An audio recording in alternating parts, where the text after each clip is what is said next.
तो हम श्रीमद् भगवद गीता के चैप्टर 15 डिस्कशन कर रहे हैं। तो लास्ट 2 सेशन में हमने देखा था डिटैचमेंट। तो उसमें ये हमने देखा कि किस प्रकार ये संसार को भगवान ने एक अस्वस्थ वृक्ष के साथ कंपेयर करते हैं। जो अस्वस्थ वृक्ष ये संसार को रिप्रेजेंट करता है और उसके साथ साथ संसार के प्रति जो अटैचमेंट है, आसक्ति है, उसको भी रिप्रेजेंट करता है। तो उसके बाद भगवान कहते हैं कि ये अस्वस्थ वृक्ष को जनरली डिटैचमेंट का अस्त्र के द्वारा दृढ़ता के साथ काटना चाहिए। कहने का अर्थ है संसार में हमें डिटैच्ड लाइफ जीना है। और लास्ट टाइम हमने डिस्कशन किया था कि किस प्रकार life of detachment means life free from ego, pride, अहंकार शून्य जीवन और भगवान के प्रति समर्पित होकर अपना जो इंद्रिय है, मन है, बुद्धि है, भगवान का सेवा के लिए नियोजित करना, ये जनरली डिटैच्ड लाइफ है। और इस प्रकार लाइफ हम जीते हैं तो निर्माण मोह जित संग दोष, मान से हम शून्य रहेंगे, बैड एसोसिएशन से बचेंगे, उसके साथ साथ संसार का द्वंद्व से बचेंगे और नित्य निरंतर आध्यात्मिकता की प्रैक्टिस करेंगे, अध्ययन करेंगे, स्टडी करेंगे। तो इस प्रकार अंत में हम पदम अभयम तत्, भगवान के जो परम पद हैं उस पद को हम प्राप्त करेंगे। और भगवान उनका धाम का डिस्क्रिप्शन देते हैं। जो परम पद है कोई निराकार नहीं है, परम पद जो है भगवान का परम धाम है, परम स्थान है, जहाँ पर भगवान स्वयं निवास करते हैं। न तद भाषयति सूर्य न शशांक न पावक यद्गत्वा न निवर्तन्ते तद्धाम परमम मम। तो भगवान कहते हैं कि मेरा स्थान है जो कि सूर्य के द्वारा, अग्नि के द्वारा, चंद्र के द्वारा प्रकाशित नहीं होता है। मेरा स्थान स्वयं प्रकाशित है। वहां पर जो व्यक्ति जाता है वो व्यक्ति संसार में लौट के नहीं आता है।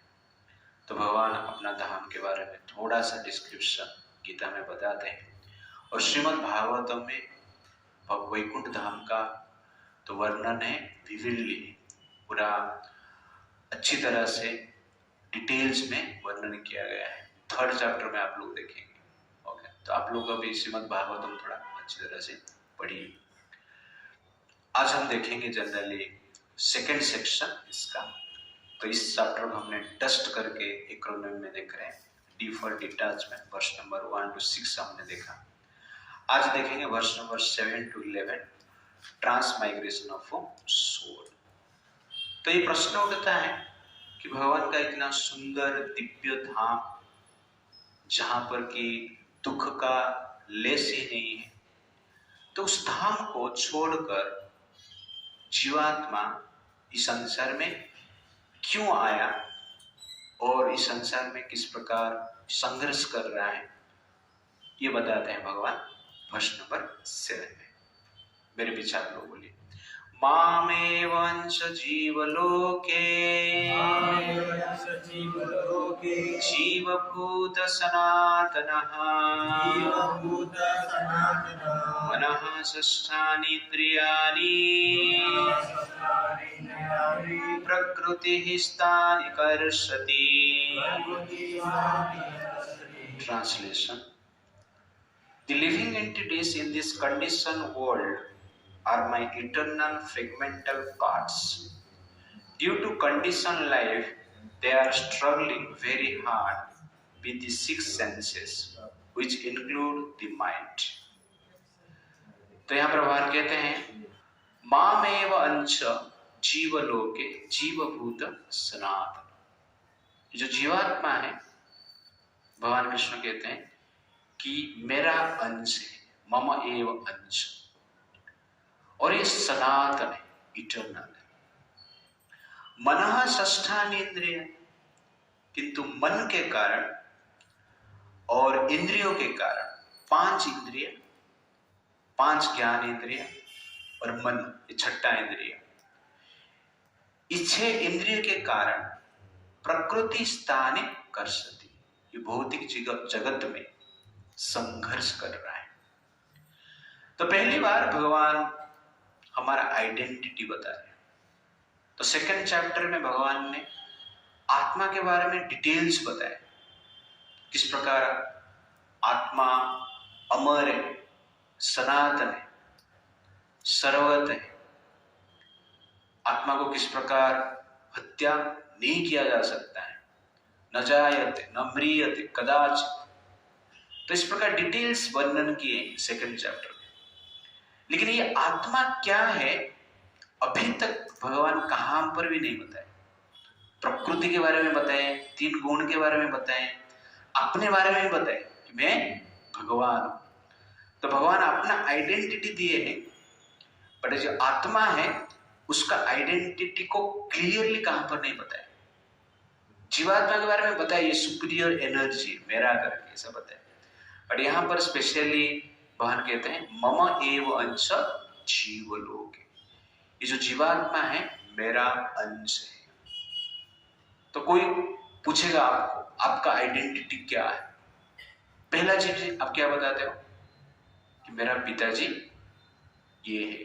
तो पिताजी का नाम पहले बताते हैं आइडेंटिटी में, परिचय में। तो ठीक उसी प्रकार हमारा ओरिजिनल जो पिताजी है कौन है, कृष्णा है। तो वहां कहते माम एव अंश जीवलोक, ये जो जीव है मेरा अंश है। इसलिए हमारा जो पिताजी है, वास्तव में पिताजी कौन है, कृष्णा। तो कृष्ण के हम संतान है, इसलिए हर जीव जो है कृष्ण के संतान है। और ये क्या है, संतान कैसा है, इटर्नल है, सनातन है। तो यहां पर सनातन शब्द यूज करके भगवान बताते हैं कि हर जीव अलग अलग है, सबका इंडिविजुअलिटी रहता है। जनरली जो मायावादी रहते हैं वो कहते हैं कि शरीर छूटने के पश्चात, मृत्यु के पश्चात जो व्यक्ति भगवान का ध्यान करते हुए शरीर को छोड़ता है वो भगवान में मिल जाता है, मिक्स हो जाता है, मर्ज हो जाता है निराकार ब्रह्म में। इस प्रकार वो लोग कहते हैं। बट यहां पर भगवान स्पेसिफिकली क्या कहते हैं, सनातन। ये जो जीव है सनातन है, इंडिविजुअलिटी उसका रहता है, वो नष्ट नहीं होता है। तो वैकुंठ में हमारा इंडिविजुअलिटी है और इस संसार में भी इंडिविजुअलिटी, सब लोग अलग अलग है। ऐसा नहीं कि एक दिन सब मिल के खिचड़ी बन जाएंगे, तो इस प्रकार नहीं, सबका इंडिविजुअलिटी रहेगा। जिस प्लेटफॉर्म में आप देखते हैं सुबह सुबह प्लेटफॉर्म में लोग खड़ा रहते हैं, ओके ना, सब इंडिविजुअलिटी रहते हैं, अलग अलग रहते हैं ना। ट्रेन आया तो सब लोग क्या करते हैं, ट्रेन में घुस जाते हैं। तो घुसने के बाद ट्रेन बन जाते हैं, नहीं, ट्रेन के भीतर भी अलग अलग ही रहते हैं। दूर से दिखेगा तो लोगों को लगेगा प्लेटफॉर्म पे खड़े रहते हैं, और ट्रेन के आने के बाद सब लोग ट्रेन में मर्ज होकर ट्रेन बन जाते हैं। ऐसा नहीं है। तो ठीक उसी प्रकार भगवान के पास जब हम पहुंचते, उनके धाम में जब जाते हैं तो हम भगवान नहीं बन जाते। हमारा आइडेंटिटी भी अभी जैसे है वैसी अलग रहता है। वो स्पिरिचुअल बॉडी है, ये मटेरियल बॉडी है, ओके। तो ट्रेन में आराम से प्लेटफॉर्म पे आराम से खड़े रहते हैं, और ट्रेन के भीतर जब एंट्री करते हैं खड़े रहने का पोजीशन चेंज हो जाता है। तो यहाँ पे पॉकेट में हाथ डाल के आप खड़ा हो सकते हैं। ये ट्रेन के भीतर जाने के बाद हाथ ऊपर करना पड़ता है, हरे कृष्णा कृष्णा कृष्णा हरे हरे, हरे राम राम राम हरे। तो यहाँ पर रहेंगे तो पॉकेट में हाथ डाल के अहंकार, इस संसार में अहंकार के साथ हम जिएंगे, ठीक है ना। और वैकुंठ में जब जाएंगे हाथ उठाएंगे, नम्रता के साथ हम जिएंगे। तो कहने का अर्थ है कि इंडिविजुअलिटी जो है वो कभी नष्ट नहीं होता है, यहां पर भगवान बताते हैं। और भगवान यहां पर कहना चाहते हैं कि संसार में जीवात्मा क्यों आया है, मनः षष्ठानि इंद्रियाणि, मन के कारण और इंद्रियों के कारण। तो मन और इंद्रिय के कारण संसार में जीव है और संघर्ष कर रहा है, शांति से नहीं जी पा रहा है, संघर्ष कर रहा है। तो इसका थोड़ा डिटेल्स हम देखेंगे। तो प्रभुपाद जी परपड़ में कहते हैं, in this verse the identity of the living being is clearly given. तो कोई कोई कहता है कि आत्मा परमात्मा समान है, पर यहां पर परमात्मा क्या बोल रहे हैं, कृष्ण क्या कह रहे हैं, ये जो आत्मा है मेरा अंश है। अर्जुन ऐसा बोलेगा नहीं कि आप भी मेरे अंश है, नहीं, हम परमात्मा के अंश है। कृष्ण ये बात बोल सकते, हम ऐसा कभी नहीं बोल सकते कृष्ण हमारा अंश है। कोई ऐसा बोल सकता है? नहीं। तो ये क्लियरली डिफाइन होता है कि भगवान कृष्ण के जो अंश है उसको हम क्या कहते हैं, जीवात्मा है। इसलिए परमात्मा जीवात्मा अलग है, परमात्मा जीवात्मा कभी एक नहीं हो सकते हैं। The living entity is the fragmental part and parcel of the Supreme Lord eternally. तो कभी उसका इंडिविजुअलिटी लॉस नहीं होता है। It is not that he assumes individuality in his conditioned life and in his liberated state become one with the Supreme Lord. ऐसा नहीं कि बद्ध जीव जो है उसमें हम इंडिविजुअल है, अलग अलग है, अलग पर्सनालिटी, और मुक्ति होने के बाद भगवान के साथ एक हो जाएगी, ऐसा नहीं है। इसलिए भगवान ने शब्द यूज किया है सनातन। He is eternally fragmented. It is clearly said सनातन। तो ये क्लियरली हमें समझना चाहिए। जैसे कि माँ के गर्भ में कोई संतान है, तो माँ और संतान एक ही बड़ी है, अलग बड़ी है नहीं, तो उस समय पे एक माना जाता है। लेकिन इंडिविजुअलिटी माँ के पेट के भीतर भी है, वो एक नहीं है, एक शरीर में है, लेकिन माँ के पेट के भीतर संतान भी अलग है, और जन्म लेने के बाद वो सेपरेट हो जाता है माँ के शरीर से। वैसे ही जीवात्मा भगवान के शरीर में रहते हुए भी इंडिविजुअलिटी है। आप कहोगे भगवान के शरीर में किस प्रकार जीव रहते हैं, तो माँ के शरीर में जैसे बच्चा रहता है वैसे ही भगवान के शरीर में भी जीव रहते हैं। माँ जब जन्म देते हैं तो माँ के शरीर से संतान बाहर आता है, वैसे ही भगवान जब श्वास छोड़ते हैं जीवात्मा सब बाहर आते हैं। कैसा आते हैं वो टेक्नोलॉजी उधर जाके पता चलेगा। ये टेक्नोलॉजी हमें पता है, यहाँ पर इसको हम समझ सकते हैं। वो कैसे आते हैं पता नहीं। महाराज का लेक्चर में सुन रहा था, महाराज बोल रहे हैं, लोग सोचते हैं भगवान कितना पावरफुल रहे, तो महाराज कह रहे हैं कि सोचिए भगवान जब श्वास छोड़ते हैं पूरा संसार का निर्माण होता है, और जब श्वास लेते हैं पूरा संसार का विनाश होता है। इतना पावरफुल व्यक्ति है क्या संसार में? और पूरा सांस जब छोड़ते संसार निर्माण होता है। कोई ऐसा कर पाएगा? This is the power of God. और हमारा जो सांस है ना, उसको बचाने के लिए कितना प्रयास करते हैं, फिर प्रयास कर रहे हैं, हम बच रहे हैं। क्यों बच रहे हैं? क्योंकि भगवान अभी तक सांस नहीं ली। ओके, भगवान मान लो सांस ले लेंगे तो क्या होगा? आप कितना भी कंट्रोल करो आपका सांस बच नहीं पाएंगे। तो ये कृष्ण से पावर है। तो हमें ये समझना चाहिए कि इंडिविजुअलिटी जो है, जिस प्रकार माँ के पेट के भीतर एक संतान का पर्सनालिटी अलग रहता है, जन्म होने के पश्चात भी अलग होता है, तो ठीक उसी प्रकार भगवान के धाम में हो या भौतिक जगत में हमारा इंडिविजुअलिटी क्या होता है? अलग होता है। तो भगवान के धाम में व्यक्ति आध्यात्मिक शरीर में रहता है। जैसे माँ के पेट में व्यक्ति एक शरीर धारण करके रहता है, लेकिन जन्म होने के बाद क्या करते हैं? माँ कपड़ा पहनाते है कि नहीं? हाँ, पेट के भीतर कपड़ा पहनाते नहीं, तो ओरिजिनल मटेरियल बॉडी में रहते हैं, स्किन का जो कवर है उसमें रहते हैं, लेकिन एक शरीर रहता है, बाहर आने के बाद कपड़ा पहनाते हैं।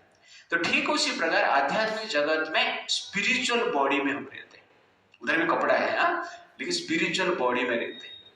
और इस संसार में आने के बाद भगवान क्या करते हैं? उस स्पिरिचुअल बॉडी को एक कपड़ा पहनाते हैं, और उस कपड़ा को हम क्या कहते हैं? शरीर कहते हैं। समझ में आ गया? ओके।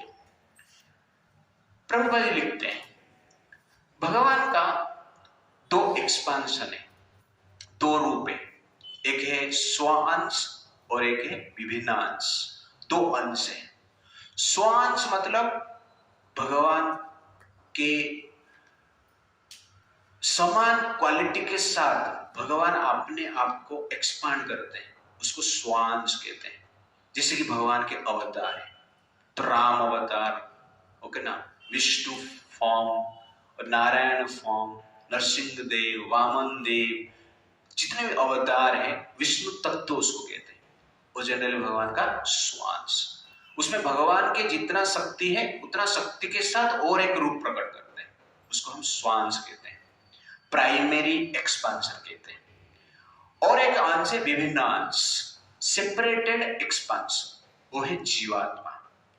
तो स्वांश में भगवान के 100% शक्ति रहता है और विभिन्न अंश में भगवान का 1% शक्ति रहता है। दैट इज क्या है? जीवात्मा। तो हम 1% वाला भगवान है और कृष्ण 100% वाला भगवान है, इस प्रकार आप समझ सकते हैं। और स्वांश जो है वो किसके ऊपर डिपेंडेंट नहीं, स्वतंत्र है। लेकिन जो विभिन्न अंश है, 1% वाला भगवान वो 100% वाला भगवान के ऊपर डिपेंडेंट है। तो हम डिपेंडेंट है, निर्भर करते हैं, हम स्वतंत्र नहीं है। और जीवात्मा इसलिए क्या है? सेपरेटेड अंश है, separated energy, it's like that. और जो विभिन्न अंश है भगवान का सेवक है, ये कॉन्स्टिट्यूशनली हम सेवक है, ये हमारा ये प्रकृति, ये प्रकृति का हम कभी भी त्याग नहीं कर सकते। तो सेकंड चैप्टर में हम पढ़ रहे हैं अभी कि प्रभुपाद जी एक परपट में लिखते हैं, जैसे कि शक्ति और शक्तिमान। तो शक्तिमान जो है वो इंडिपेंडेंट है, लेकिन जो शक्ति है वो डिपेंडेंट है। शक्ति कभी भी इंडिपेंडेंट नहीं हो सकता है, शक्तिमान इंडिपेंडेंट हो सकता है। क्यों? जो शक्ति है शक्तिमान से आया है। जैसे सूर्य है और सूर्य का प्रकाश है, सूर्य का प्रकाश क्या है? शक्ति है, लेकिन सूर्यदेव क्या है? शक्तिमान है। तो सूर्य प्रकाश सूर्य के ऊपर डिपेंड करता है, लेकिन सूर्य प्रकाश के ऊपर डिपेंड नहीं करता है। तो कहने का अर्थ है शक्ति जो है नेचुरली डिपेंडेंट है, वैसे जीवात्मा भगवान कृष्ण के ऊपर डिपेंडेंट है, इंडिपेंडेंट कभी भी नहीं हो सकता है। और इंडिपेंडेंट होने की प्रयास करेगा तो क्या होगा? संघर्ष करेगा।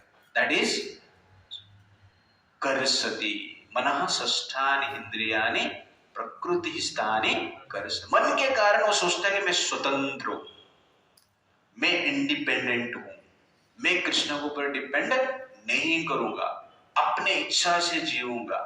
तब क्या करता है? वो संघर्ष करता है। क्यों? अपनी इच्छा से हम जी नहीं सकते। हम केवल सोच सकते हैं कि हम अपनी इच्छा से जी रहे हैं करेंगे, बट अभी भी जो जी रहे हैं किसकी इच्छा से जी रहे हैं? कृष्ण की इच्छा से जी रहे हैं। अभी भी जो शक्ति है हमारे पास, किसका शक्ति है? कृष्ण का शक्ति। जैसे सोलर पैनल है, तो सोलर पैनल में जो शक्ति है वो किसका है? सूर्य का है। सोलर पैनल कभी कभी सोचेगा कि ये मेरा शक्ति है, बट इन रियलिटी किसका है? वो सूर्य का है। और सूर्य के साथ कनेक्टेड रहेगा तो रोज उसको शक्ति मिलेगा, लेकिन सूर्य के साथ डिस्कनेक्टेड हो जाएगा, उसका शक्ति नष्ट हो जाएगा। तो वैसे ही सोलर पैनल है और हम कौन है? सोल है, आत्मा है। और ये शरीर पैनल जैसे, ओके ना। तो शरीर भी एक प्रकार की क्या है? Solar panel. लेकिन जिस प्रकार सोलर पैनल में जो एनर्जी है सूर्य के ऊपर डिपेंड करता है, वैसे ही जो जीवात्मा में शक्ति है, ये शरीर में शक्ति है, वो किसके ऊपर डिपेंडेंट है? कृष्ण के ऊपर डिपेंडेंट है और कृष्ण से मिलता है। इस प्रकार हम सोच सकते हैं। Why living entities are in this material world? जीवात्मा इस संसार में क्यों है? क्योंकि भगवान स्वतंत्र है और हम उनके अंश होने के कारण हम भी स्वतंत्र हैं, लेकिन हमारा स्वतंत्रता थोड़ा है।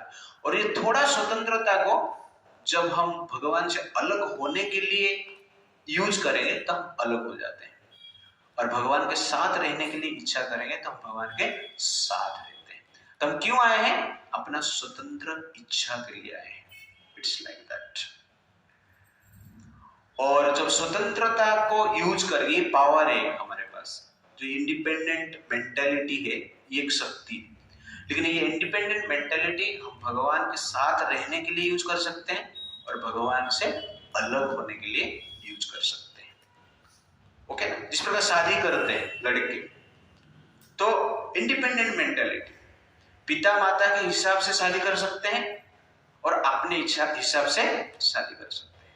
तो पिता माता का कंडीशन क्या है? मेरे हिसाब से शादी करेगा, मेरे साथ रहेगा। तो अपने हिसाब से शादी करेगा तो अपने आप रहेगा। जनरल भारत में देखा जाता है। तो ठीक उसी प्रकार भगवान ने यही किया है। हमने कहा कि हम इंडिपेंडेंट रहेंगे, ठीक है, तो ससुराल जा। ओके, तो ससुराल में भेज, सब लोग ससुराल में यहाँ पर। ओके, और मेरे पास रहना चाहता है तो मेरे हिसाब से शादी करना, दैट मेरे हिसाब से जीना, दैट इज द पॉइंट। तो ये इंडिपेंडेंट मेंटालिटी हम यूज कर सकते हैं भगवान के साथ रहने के लिए और भगवान से अलग होने के लिए भी।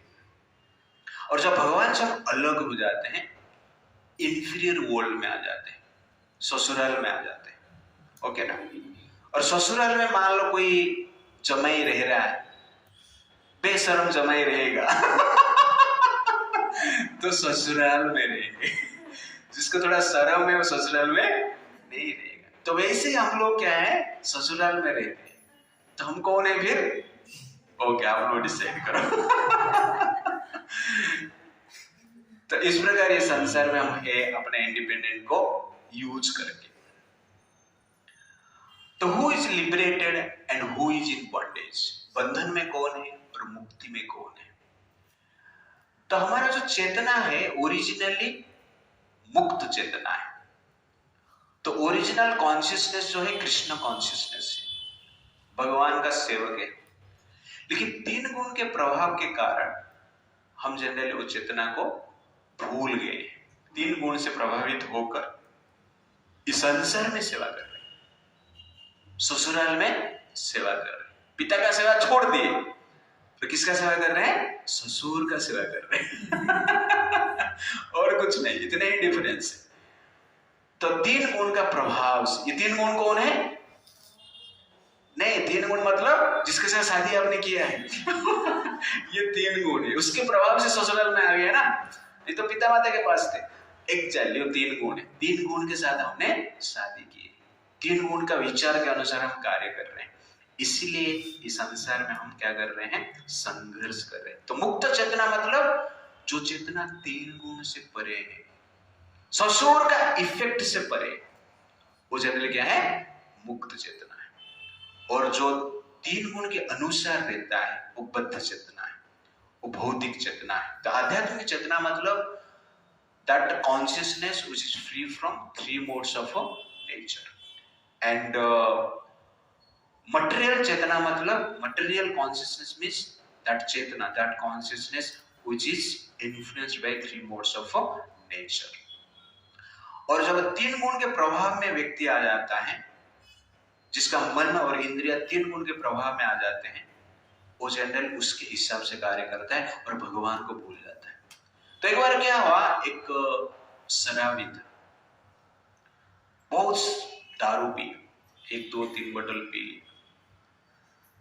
और पी के घूम घूम के अपना ही घर पे आया, खटखटाया। उसका पिताजी ने दरवाजा खोली और पिताजी को पूछता है कि मेरा घर कहां पर है, आप कौन है? तो पिताजी देख रहे हैं ये तो मेरा ही बेटा है और उसका ही घर है। लेकिन वो क्या पूछ रहा है कि मेरा घर किधर है और आप कौन है? मैं मेरे पिताजी को मिलना चाहता हूं। तो पिताजी समझदार है, उनको समझ में आ गया ये पी के आया है, तो इसीलिए उसको समझाते नहीं। पड़ोस वाले आ जाते, बोलते तुझे पता नहीं ये तेरा ही घर है, तेरा ही पिताजी, देख तेरा फोटो है, तेरा ड्रेस है, ये। फिर भी नहीं समझता है। क्यों?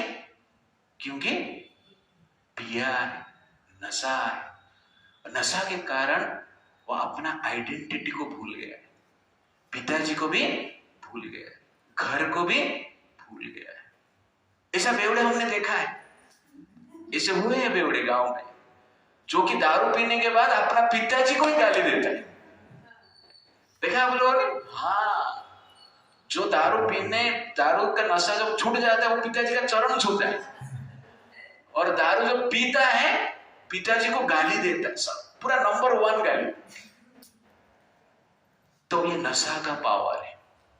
और बाहर वाले समझाते हैं उसको, अरे ये तेरा पिताजी नहीं समझता, 2 थप्पड़ लगा देते हैं उसको, फिर जो थप्पड़ लगा उसको भी गाली देता है।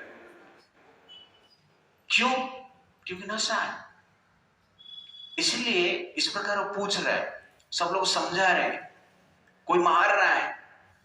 अचानक साधु वहां पर आता है और साधु उसको बुलाता है, तो चल चल मैं तेरा घर दिखाता हूं तुझे। तो साधु लेके उसको अपना मंदिर में लेके आता है, 2-4 दिन उधर रखता है। नशा जब उसका छूटता है, घर पे लेके आता है, वो कहता है ये तेरा घर है, ये तेरा माँ है, और ये तेरे भाई बंधु है, ये तेरे नेबर्स है। तो समझ में आ जाता, हाँ ये मेरा घर है। थैंक यू साधु महाराज, आपने मुझे नया जीवन दिया, पिताजी के साथ मिला दिया, घर भी बता दिए, तो इसलिए आपको मैं धन्यवाद करता हूं। तो ये साधु ने क्या किया? कुछ नया किया? कुछ नहीं। उसको नशा से रोका। तो नशा जब छूट जाता है, व्यक्ति अपना आइडेंटिटी को समझ जाता है। जब तक नशा रहता है, स्वयं को भूलता है, पिताजी को भूलता है, घर को भूलता है, परिवार को भूलता है, फ्रेंड्स को भूलता है, सबको भूल जाता है। तो भूलने का कारण क्या है? नशा, दारू। इसलिए हमें हमारा शास्त्र कहता है कि कृष्ण भूलिया जीव भगवान छा करे, माया तार निकटस्थ झपटिया धरे।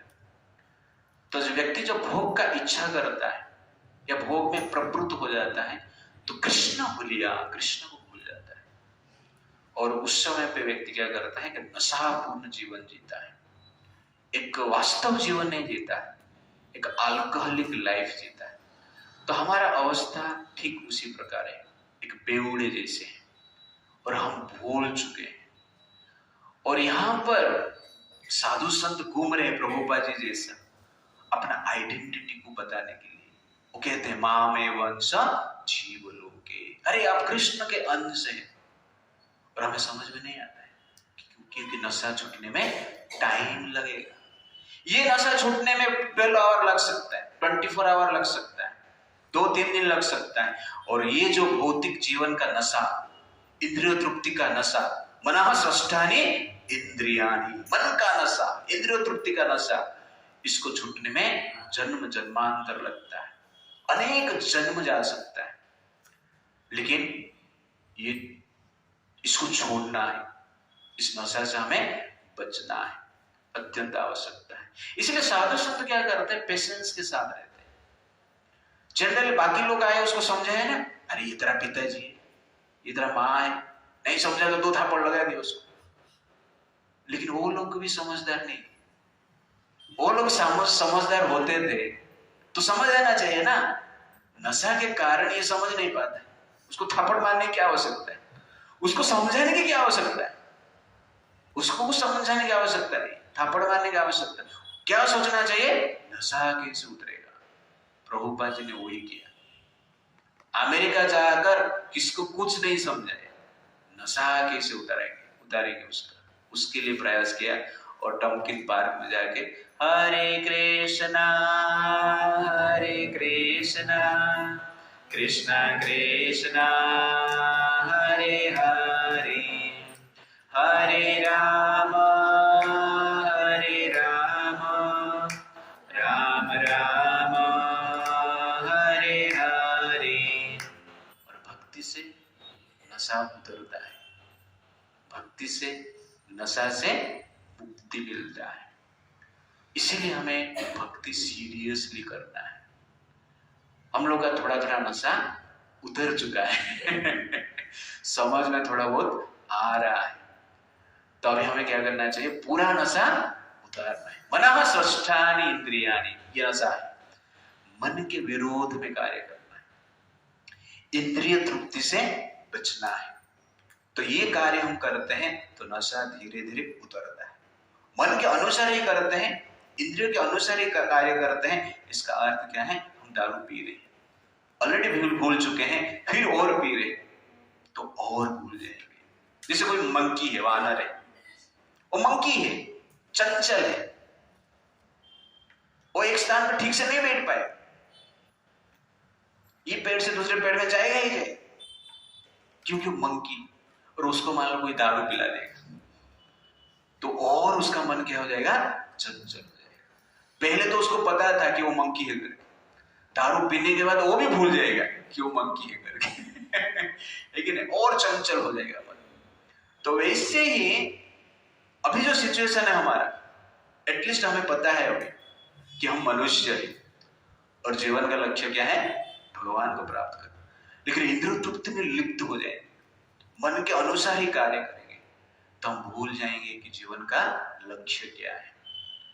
हम भूल जाएंगे कि मानव का उद्देश्य क्या है, मनुष्य शरीर क्यों मिला है, और मानवता के अनुसार भी हम कार्य नहीं करें। इसलिए हमें भक्ति करना चाहिए। Therefore, भक्ति is there for what? नशा उतारने के लिए।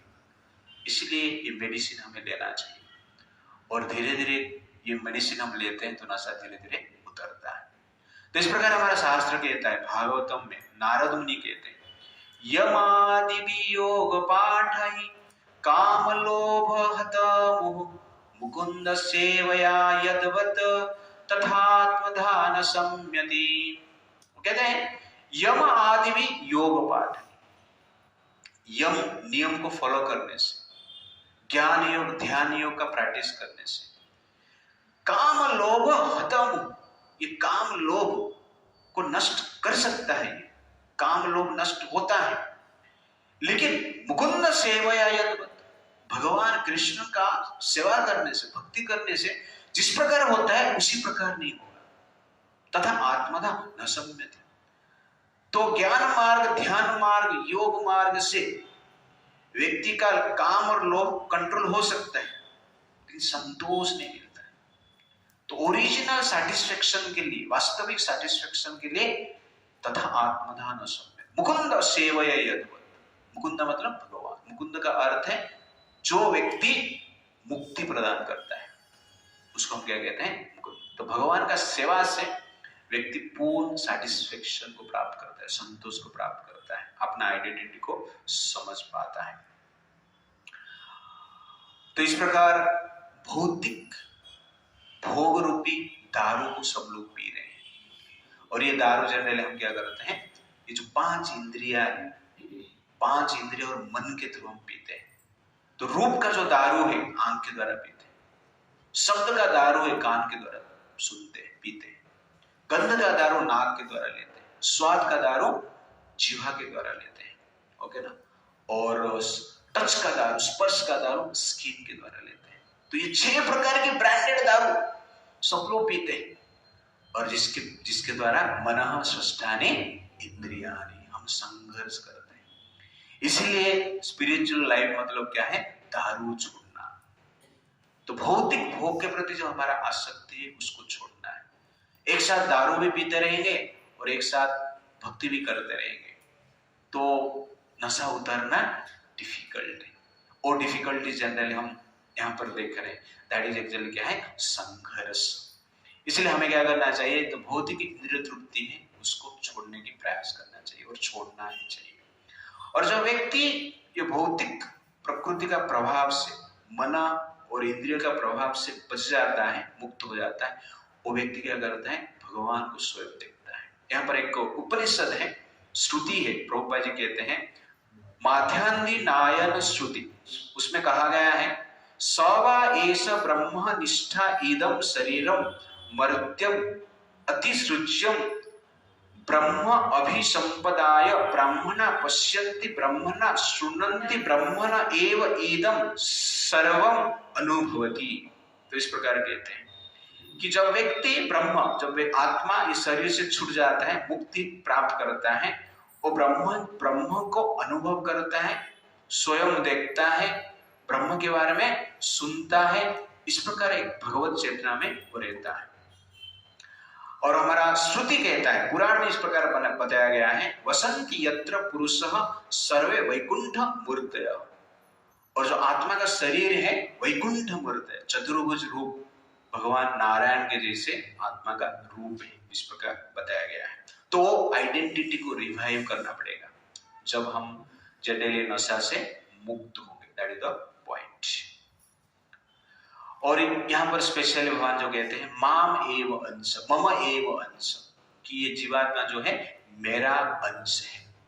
तो इस प्रकार आप देख सकते हैं जैसे बाल है, ओके ना, तो बाल किसका अंश है? शरीर का अंश है, हेड का अंश है, सर का अंश है, ओके ना। और बाल सर के साथ भी रह सकता है, सर से अलग हो सकता है, तो काट सकते हैं, तो अलग होके वो रह सकता है। और सर के साथ रहता है तो उसको कहते हैं हेयर स्टाइल, ब्यूटी। अगर सर का ब्यूटी बढ़ाने की जो शक्ति है बाल के पास, लेकिन अकेले बाल क्या है? अस्पृश्य, उसको कोई टच नहीं करता है। खाने में मान लो बाल आ गए, तारे बाल कैसे आ गए यार, ठीक है नहीं। और सर पे रहता है, क्या हेयर स्टाइल बने यार सेम बाल, तो सब सर पे रहता है, गुणगान करते हैं, और खाने में आ जाता है, इधर से बाल आ गया। इस प्रकार हम कहते हैं। तो ठीक उसी प्रकार जब आत्मा परमात्मा के साथ रहता है, आत्मा का ब्यूटी है, आत्मा का परम भोग है। लेकिन जब परमात्मा से अलग हो जाता है, वो क्या है? अस्पृश्य है, अनटचेबल है। कहने का अर्थ है संघर्ष है। तो बाल सर के साथ रहता है तो बाल का ग्रोथ होता है, और जब सर से अलग हो जाता है ग्रोथ नहीं होता है। तो ठीक उसी प्रकार जब जीवात्मा भगवान के साथ रहता है तो जीवात्मा का आनंद का वर्धन होता है, ब्यूटी का वर्धन होता है। लेकिन जब जीवात्मा भगवान से अलग हो जाता है, उसका दुख का वर्धन होता है और ब्यूटी भी लॉस हो जाता है। It's like that. तो जिस प्रकार बाल जो है सर का एक पार्ट है, ठीक उसी प्रकार ये जीवात्मा जो है भगवान का एक पार्ट एंड पार्सल है। That is the point. तो भगवान यहां पर क्या कहते हैं? मम अंश, मेरा अंश कहते हैं। तुम ब्रह्म के अंश है।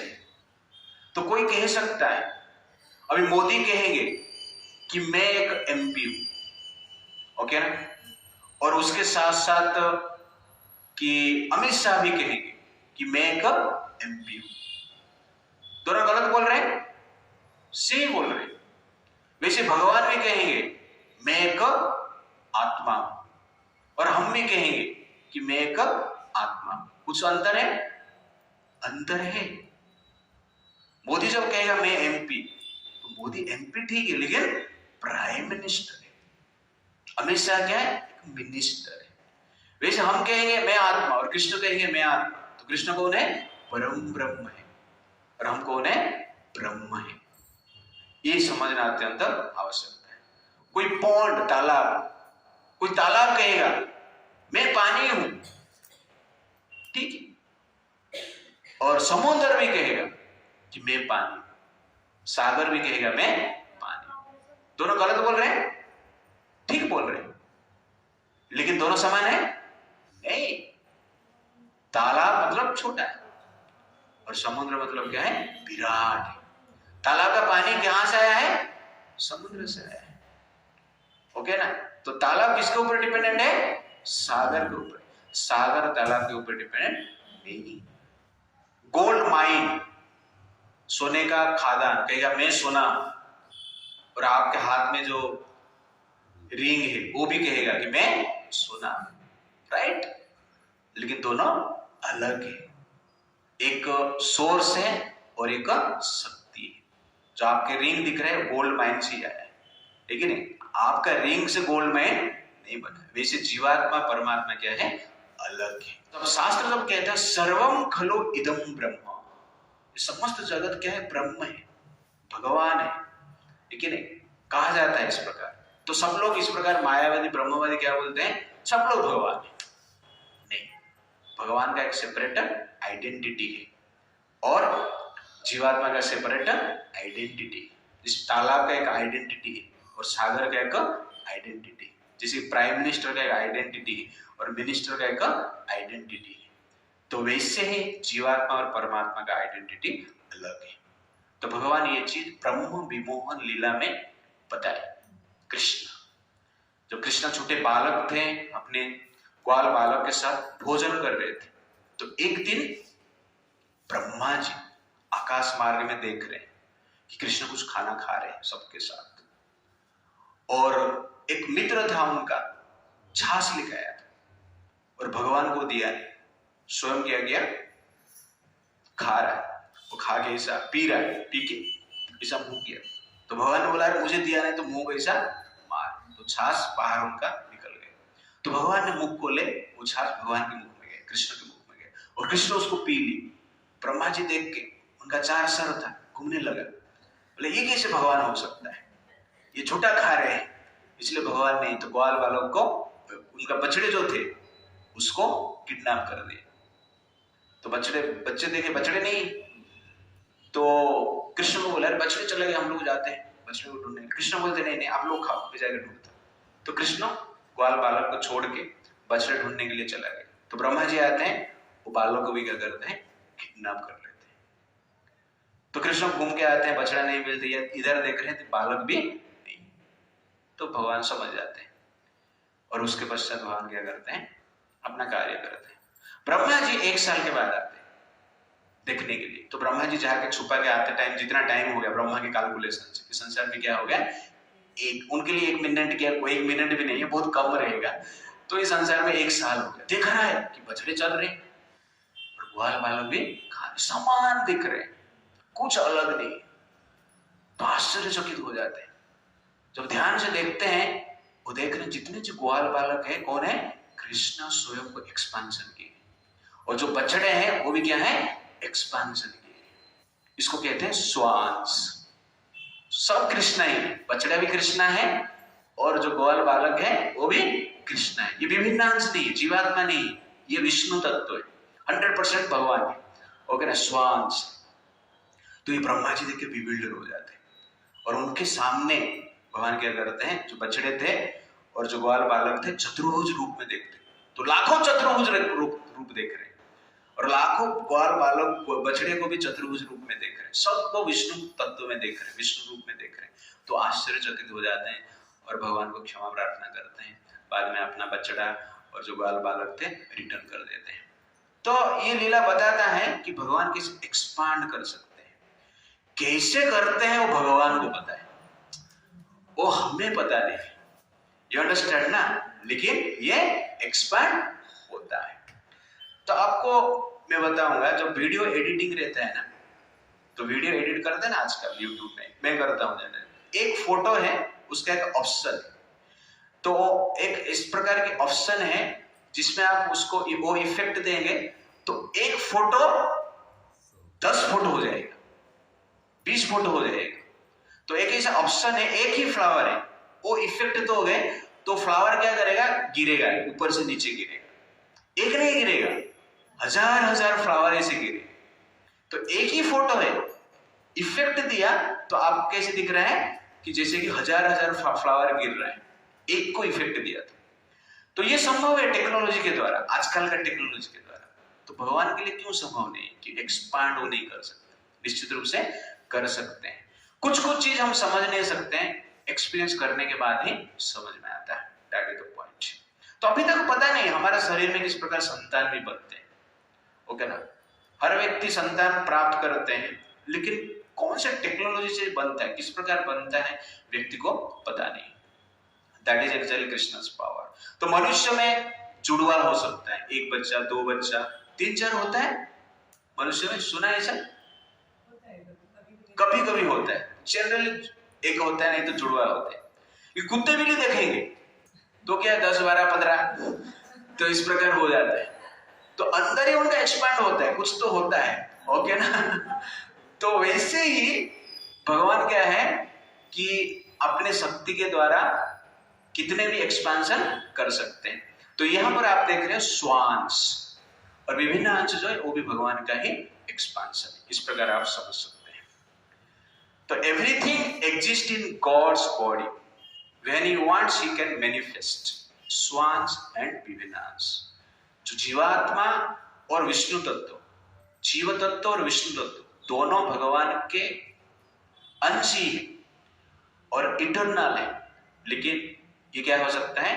भगवान जब चाहते हैं प्रकट करते हैं, और जब वो चाहते हैं तो क्या करते हैं? उसको स्वयं ग्रहण कर लेते हैं, संकुचित कर लेते हैं, अपने में ले लेते हैं, इस प्रकार। तो मैं सोच रहा था ये एक्सपेंशन कैसे होता है यार? अब केले का पेड़ देखा रहेगा, केले का पेड़, एक पेड़ में जब एक केला आ जाता है फ्रूट, उसके साइड में दूसरा एक पेड़ आता है ना? ये केले का पेड़ का स्पेशलिटी। बाकी पेड़ में ऐसा नहीं होता है। बाकी पेड़ में बीज बनता है, बीज से ही आएगा, लेकिन केले का पेड़ में क्या है? दूसरा एक्सपांशन। तो केला अपने आप को एक्सपांशन, केले का पेड़ एक्सपांशन कर सकता है, एक एक्सपांशन कर रहे हैं, ओके ना? तो भगवान क्यों एक्सपांशन नहीं कर सकते? जब एक्सपीरियंस हम करते हैं तब समझ में आता है। वैसे ही ये चीज जब ब्रह्मा जी जब एक्सपीरियंस किए, ब्रह्मा जी ने सृष्टि निर्माण किया है, ओके ना? केला का पेड़ भी उन्होंने बनाया, लेकिन समझ नहीं पाए। कृष्ण देखते हैं कैसे भगवान है करके, और कृष्ण ने एक्सपांड की, 1 साल तक रहे, और 1 साल रहकर जनरली भगवान ने जो गोपियां थे उनको पुत्र का स्नेह प्रदान की, और जो गायें थे उनको भी, जो उनके संतान है, बछड़े के द्वारा उनको भी स्नेह प्रदान किए। तो इस प्रकार भगवान गोपियों और गाय का सेवा करने के लिए स्वयं को बछड़े के रूप में, ग्वाल बालक के रूप में प्रकट किए। तो मायावादी लोग क्या बोलते हैं इस पास्ट टाइम को लेके? कहते हैं सब लोग भगवान है, ओके ना? क्योंकि कृष्ण यहाँ पर एक्सपांड किए थे, वो भी हमारा एक्सपांशन है, हम भी वैसे ही एक्सपांशन है, इसलिए हम भी क्या है? कृष्ण है। बट वो जो एक्सपांड हुए थे वो कभी भी भूले नहीं कि हम विष्णु है करके, भूले कभी नहीं, वो विष्णु है, भूले नहीं कभी, एक ही है। और जीवात्मा क्या है? भूल जाता है। तो इसलिए ये 1% गॉड है, वो जनरली 100% गॉड है। It's like that, okay. तो यहाँ पर माम एव अंश जीवलोके जीवभूत सनातन मना सृष्टानि इंद्रियानि प्रकृति स्थानि कर्षति। और मन के साथ और इंद्रिय के साथ क्या कर रहा है? व्यक्ति संघर्ष कर रहा है। तो इस प्रकार शास्त्र में कहा गया है कि सुमेरु पर्वत को उखाड़ के फेंकना सहज है, पूरा सागर का पानी पी लेना सहज है, आग को भी पी लेना सहज है, लेकिन मन को कंट्रोल करना सहज नहीं है। विषमा चित्त निग्रह, इस शब्द यूज किया गया, विषमा चित्त निग्रह। कितना लोग मानते हैं कि मन को कंट्रोल करना डिफिकल्ट है? सब मानते हैं कि नहीं? तो इस प्रकार का एग्जाम्पल दिया गया। सुमेरु पर्वत दुनिया का सबसे बड़ा पर्वत, सागर का पानी पी सकते हैं, पर्वत को उखाड़ सकते हैं, लेकिन आग भी पी सकते हैं, संभव हो सकता है ये सब योगिक पावर से, लेकिन मन को कंट्रोल करना डिफिकल्ट। विषमा चित्त निग्रह मनः षष्ठानि इंद्रियाणि। ये मन के साथ जीवात्मा क्या करता है? स्ट्रगल करता है। जिस प्रकार एक बोट है और उस बोट में जो व्यक्ति रहता है स्ट्रगल करता है बोट में खड़े रहने के लिए। कोई लोग बोट में बैठा है, कौन कौन यहाँ पर? ओके ना? स्ट्रगल होता है ना बोट में। आप समुद्र में बैठेंगे ना तो आप ऐसा बिना ऐसे खड़ा नहीं हो सकते, आपको सपोर्ट चाहिए, पकड़ के खड़ा होना पड़ेगा, नहीं तो आप गिर जाएंगे। पकड़ते हुए भी गिर जाते हैं लोग, क्योंकि स्ट्रगल। क्यों ऐसा होता है? इसका मूल कारण है हमारा जो प्रकृति है धरती पर रहने के लिए, सागर में नहीं। इसीलिए बोट में कोई बोटमैन है या यात्री है, वो निश्चित रूप से स्ट्रगल करेगा। किसके कारण? सागर का जो वेव्स है उसके कारण और तूफान के कारण, हवा के कारण।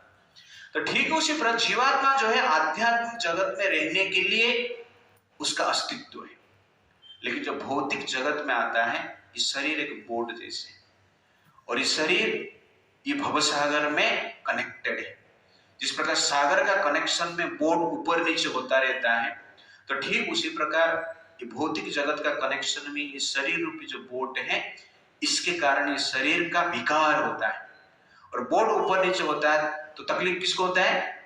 सागर को होता है, बोट को होता है, वो नाविक को होता है, बोटमैन को होता है। वो तकलीफ जनरली आत्मा को होता है। तो शरीर का विकार, प्रकृति का विकार होता है, तो आत्मा को क्या होता है?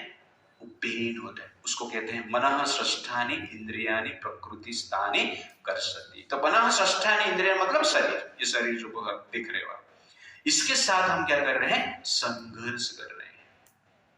लेकिन बोटमैन क्या करता है, बोट क्यों चला रहा है, सागर को पार करने के लिए, इसलिए हम बोट चलाना चाहिए। लेकिन हम किस लिए बोट चला रहे हैं, सागर को पार करने के लिए नहीं, मछली मारने के लिए। हम बोट क्यों चला रहे हैं, मछली मारने के लिए। किलवे बीच, ओके ना, यहाँ बरसात पड़ी, तो आप देखेंगे मछली मारने के लिए बोट यूज कर रहे हैं, संसार को भोग करने के लिए यूज कर रहे हैं। तो ये मछली मारने के लिए हम यूज करेंगे तो सागर को क्रॉस नहीं कर पाएंगे, तो क्या होगा, एक दिन बोट डूब जाएगा, और बोट डूबने के बाद क्या होगा, हम मछली बन जाएंगे। ओके ना, तो हम मछली बन जाएंगे, मतलब नेक्स्ट लाइफ में एक शरीर मिलेगा, बोट नहीं रहेगा, मछली का एक शरीर मिलेगा। 84 लाख स्पीशीज वाला जो भवसागर में मछली है, भवसागर में 84 लाख स्पीशीज वाला, स्पीशीज 84 लाख टाइप का मछली है, इस प्रकार आप सोचिए। और वो जो 84 लाख स्पीशीज है, उसमें मनुष्य को छोड़ के, तो इस संसार में क्या पानी में रहता है, मछली जो है सागर में रहता है, सागर को पार नहीं करता है। और सागर में कैसे रहता है, और स्ट्रगल। बोटमैन भी सागर में ही, और मछली भी सागर में ही, दोनों सागर में ही। लेकिन बोटमैन के पास अपॉर्चुनिटी, अवसर है सागर को पार करने का, लेकिन मछली के पास अवसर नहीं है। एक मछली दूसरे मछली को खाएगा। मछली कैसे जीते हैं, एक मछली दूसरे मछली का आहार है। जो मछली बच जाता है, कोई मछली उसको खा नहीं पाता है, उसको मनुष्य खा लेता है। You understand ना, उसको क्या खा लेता है, मनुष्य खा लेता है। तो वैसे ही ये शरीर जो मिला है, ये बोट है, और ये इससे हम छूट जाते हैं। ये बोट को मछली पकड़ने में लगाते हैं, संसार को भोग करने के लिए लगाते हैं। मनः षष्ठानि इंद्रियाणि, मन और इंद्रियों को भोग करने में लगाते हैं, तो ये बोट डूब जाएगा एक दिन, और हम मछली बन जाएंगे, पशु योनि में जाएंगे, और एक दूसरे को खाकर जिएंगे। वो भी मनः षष्ठानि इंद्रियाणि प्रकृति स्थानि कर्षति। लेकिन वहां पे छूटने का कोई उपाय नहीं है। इसलिए ये बोट को मछली मारने के लिए यूज मत करो। बोट को जनरली क्या है, सागर को पार करने के लिए यूज करना चाहिए। लेकिन खाने के लिए मछली मारना पड़ेगा। संसार में जीने के लिए तो आहार लेना पड़ेगा हमें ना, थोड़ा भोग तो करना पड़ेगा। भोग उतना ही करो कि हम जी पाए और सागर को पार करें। भोग किस लिए करना है, सागर को पार करने के लिए करना है, बोट को मेंटेन करने के लिए करना है, सागर में डूबने के लिए नहीं। तो हम बोटमैन बने हैं, सागर पार करना हमारा गोल है, मछली मारना हमारा गोल नहीं। तो भोग को जीवन का गोल मत बनाइए, भगवान को जीवन का गोल बनाए।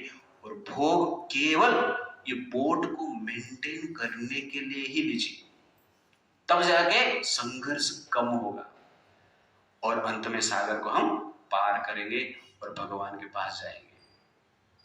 मामेव अंश जीवलोके जीवभूत सनातन मनः षष्ठानि इंद्रियाणि प्रकृति स्थानि कर्षति। इसीलिए 3 चीजें, एबिलिटी, मैच्योरिटी एंड स्पिरिचुअलिटी।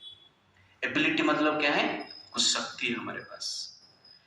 लेकिन मैच्योरिटी मतलब क्या है, परिपक्वता।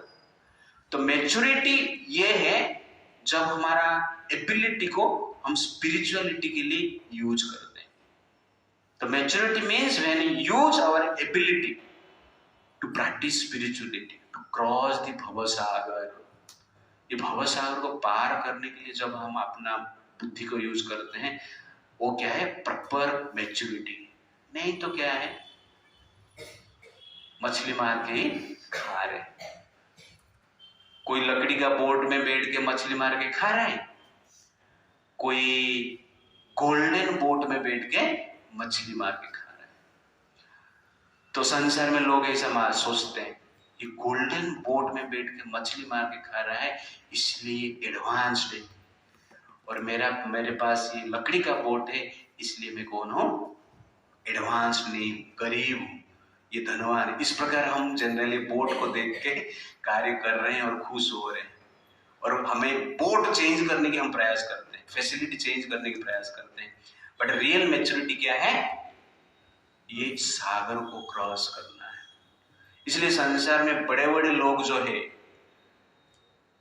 पॉलिटिशियंस हो, मूवी स्टार्स हो, बड़े बड़े बिजनेसमैन हो, धनवान व्यक्ति हो, अपना जो एबिलिटी को किस लिए यूज कर रहे हैं, मछली मारने के लिए, और कुछ नहीं, भोग करने के लिए यूज कर रहे हैं। आजकल लोग शादी करते हैं, एयरप्लेन में शादी करते हैं, एयरप्लेन बुक करते हैं 4-5 घंटा, वो एयरप्लेन आकाश में उड़ता है और वहां पे शादी चलता रहता है, डांस चलता रहता है, म्यूजिक चलता रहता है। संघर्ष कर रहा है, और संघर्ष करते करते जनरली भवसागर को पार नहीं कर पाता है, संसार से मुक्ति नहीं हो पाता है, तो नया शरीर धारण करता है। और नया शरीर किस प्रकार धारण करता है, इसका साइंस क्या है हम देखेंगे नेक्स्ट टाइम।